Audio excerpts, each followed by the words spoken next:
Hi guys, it's Ella. It's been a really long time since I filmed a video. School just started back up, so I am going to try to get into more of a schedule, but I promised myself that I would film my wrap up tonight, and that's exactly what I'm doing. I'm kind of proud of myself. So this is going to be my wrap up. I read quite a few books, and by quite a few I mean 14, so let's get started.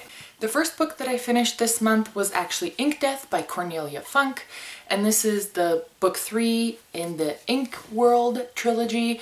It is quite chunky. I actually listened to this on audio in my car, and it was okay. I feel like Fareed didn't really get a happy ending, but it was a good book. It was definitely interesting. A lot of different kinds of characters, so the next book that I read was Lola and the Boy Next Door by Stephanie Perkins, and this book is super cute. I actually like this one more than Anna and the French Kiss, which I know isn't the case for everybody. I just really love this book. It is light and fluffy. It's about Lola, who has quite the personality, and the boy next door, in case you can't tell. It was really fun and fluffy and made me laugh, and that's exactly what I was in the mood for, just something really light and fun. And this book totally delivered, 5 out of 5 stars. It took me a while to get into these books, but now that I have, I am a fan. I promptly followed that up with Holly Black's Ironside. This is book 3 in the Modern Fairy Tale trilogy, and it was a little bit weird. I don't quite know what to say. It was a lot of fun. It is really short. It was a nice conclusion to the trilogy. It was quite interesting. It is a different look at fairies and fae. While this cover is atrocious, the story inside is really beautifully told, and Holly Black's writing is just really something quite enjoyable.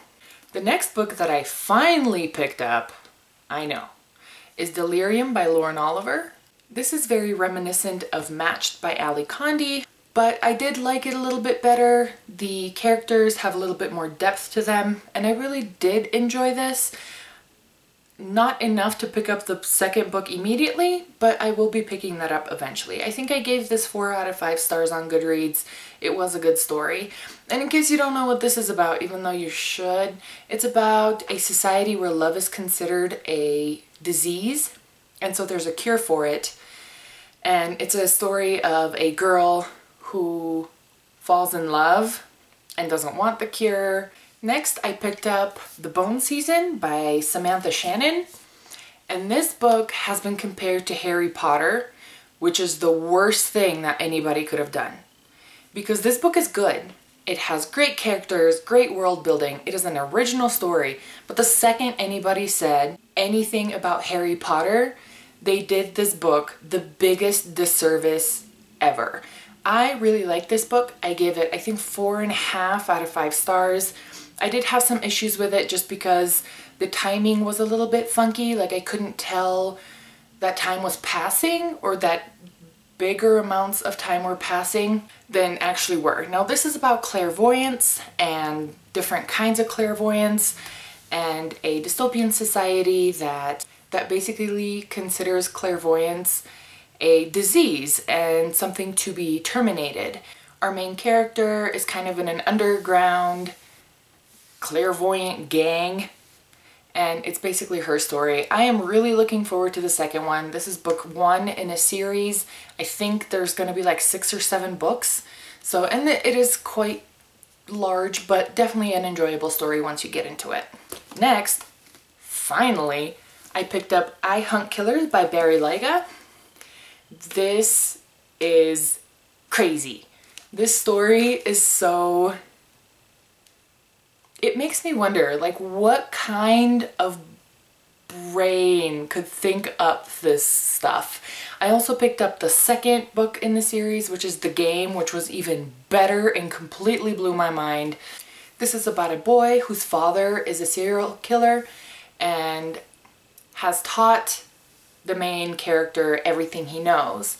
And so the main character basically helps the police hunt down a killer who is a copycat killer of the kids dad's murders. Does that even make sense?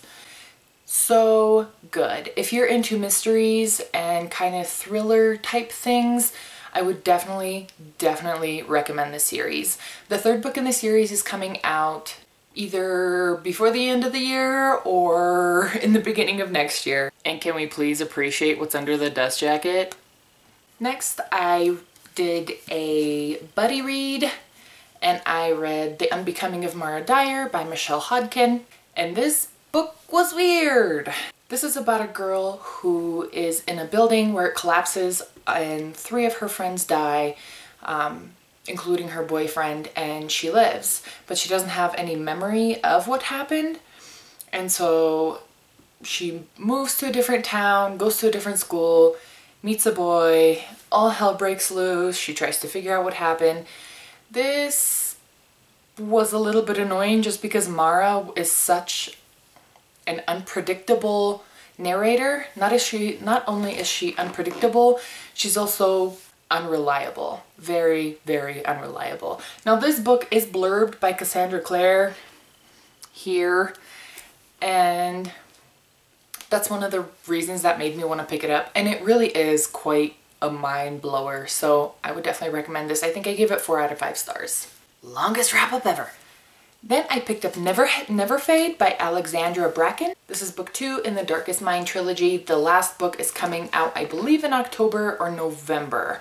While this wasn't as good as The Darkest Minds, which is the first book in the trilogy, I definitely did enjoy it. Alexandra Bracken has a very nice way of writing and portraying her story, and while you might start out hating some characters, like I did with Jude, you can't help but just love them towards the end of the story and at the end of the story. So definitely pick it up if you're into dystopian books. I'm not going to summarize this one because it's the second book in the series and I don't want to spoil anybody.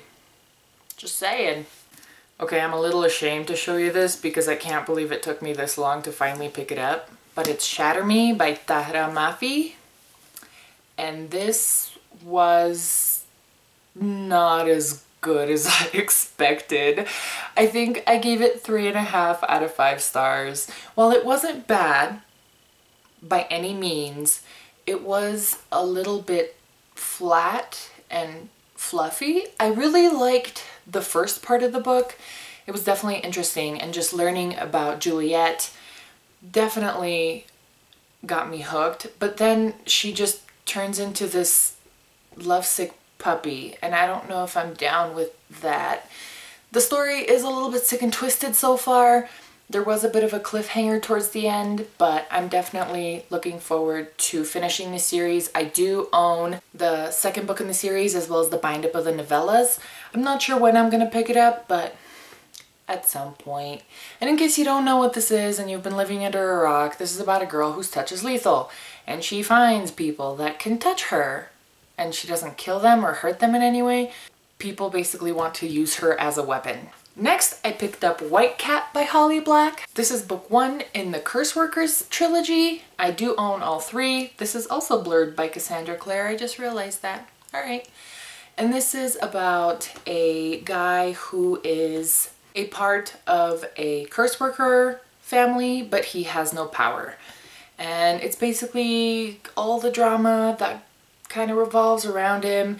I have a love-hate relationship with Holly Black because her writing is really beautiful, but sometimes her story just kind of takes a slightly weird turn, and not always in a good way.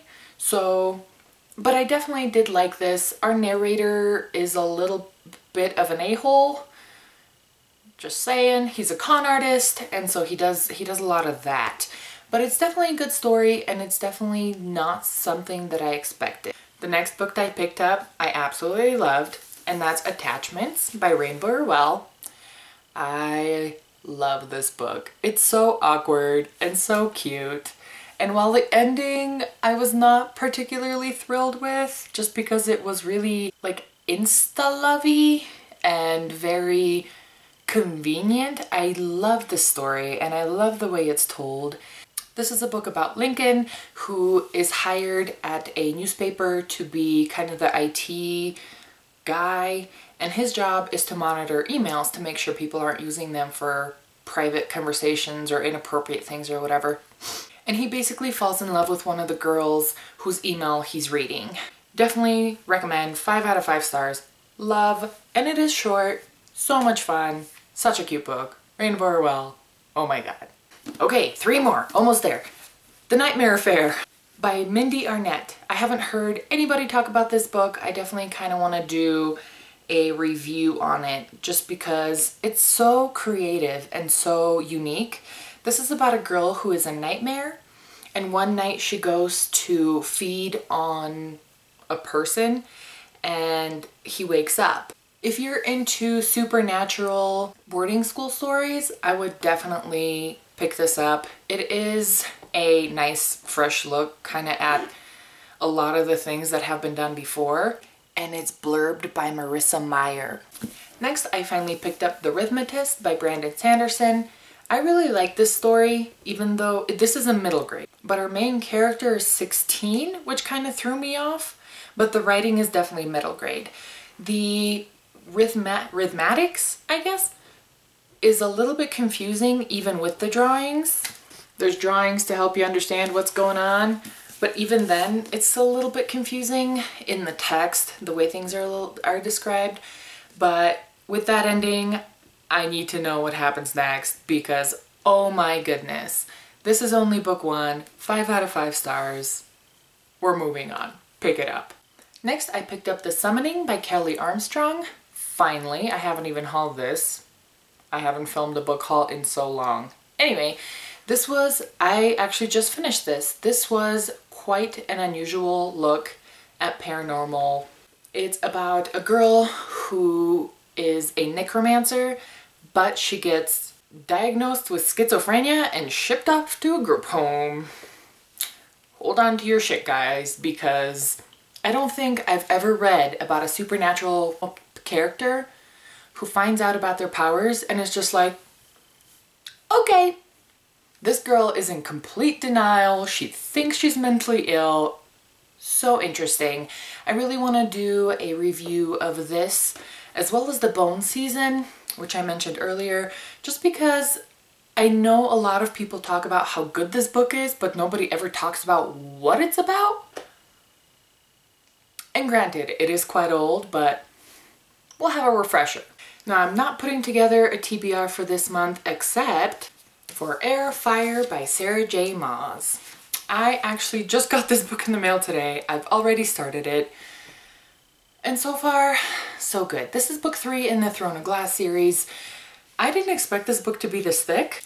This is only book 3 and it's almost as thick as City of Heavenly Fire by Cassandra Clare. Just saying. Pretty darn excited.